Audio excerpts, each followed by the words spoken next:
Le paradis et l'enfer, ce sont des mots qu'on a tous entendus. Ils traversent les religions, les récits populaires et ils continuent aujourd'hui d'habiter l'imaginaire collectif. Encore aujourd'hui, beaucoup y croient comme à des lieux réels.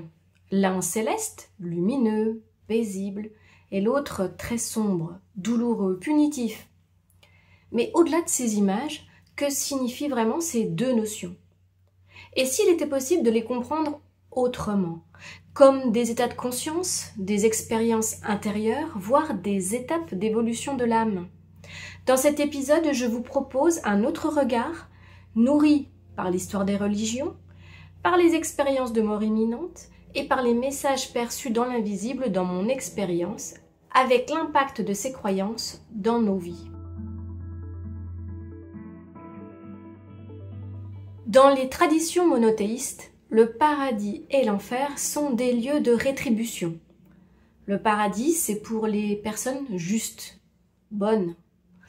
L'enfer, ce sont pour ceux qui ont mal agi. Ces visions sont fortement ancrées dans les textes sacrés, dans l'art, dans la littérature. Elles ont longtemps été utilisées pour transmettre une morale, pour rassurer, mais aussi pour contrôler et faire peur. Pour certaines personnes, ces images peuvent sembler caricaturales et très éloignées de ce que certaines personnes vivent au contact de la mort ou de l'invisible. Mais encore aujourd'hui, de nombreuses personnes croient en l'existence réelle de ces lieux. Pour elles, la mort conduit vers l'un ou vers l'autre selon les actes posés dans la vie. Ces croyances peuvent offrir un cadre, elles peuvent offrir une espérance, mais elles peuvent aussi nous limiter si on ne les interroge jamais.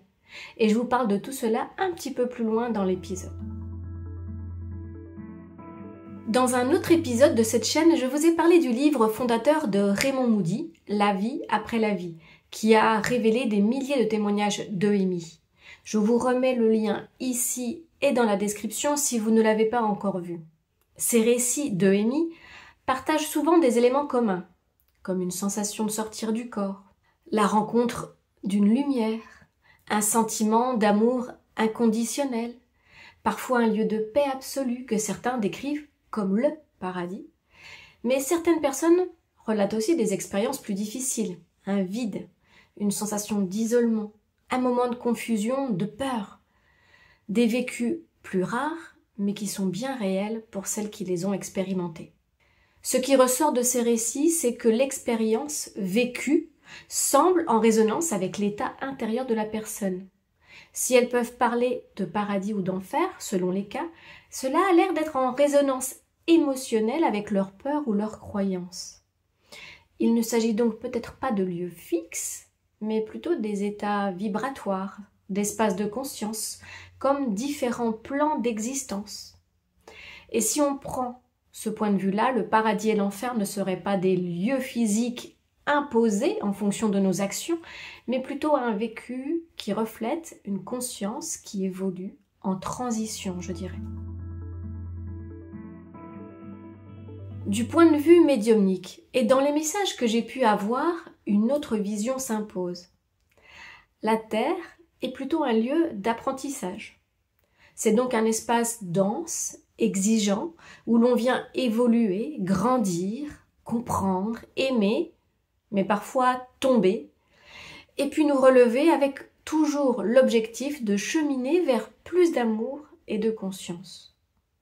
La mort ne serait pas une fin, ni un lieu de jugement et encore moins de verdict, mais c'est une continuation, une progression de notre âme. C'est un passage vers une autre forme d'existence où différents plans vibratoires existent. Lors de certains contacts avec l'invisible, j'ai perçu que certains défunts se trouvaient dans des espaces de paix, de lumière, de compréhension, tandis que d'autres semblaient être plutôt dans une forme de repli, d'attente, de doute ou de culpabilité. Alors, non pas parce qu'ils étaient jugés au sens propre, mais parce qu'ils étaient en chemin, à leur rythme, en fonction de leur conscience et leur niveau émotionnel. Alors non, je n'ai jamais perçu un enfer au sens religieux du terme dont je vous parlais tout à l'heure, mais plutôt une poursuite du chemin à un niveau adapté à ce que l'âme porte en elle, à ce qu'elle a compris ou alors à ce qu'elle n'a pas compris. Et dans cette vision, il n'y a pas de punition.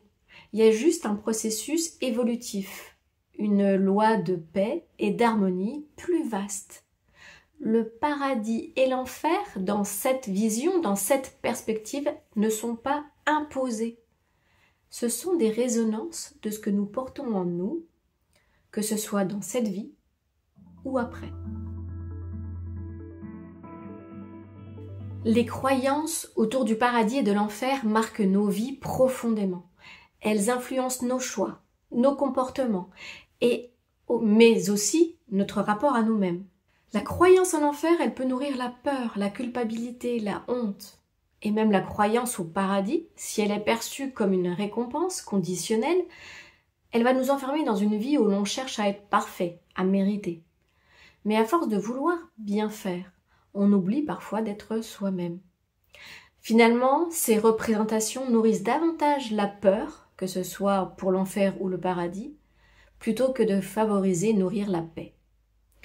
Et cette peur du jugement divin, malheureusement, peut glisser vers une autre forme de piège. Juger les autres.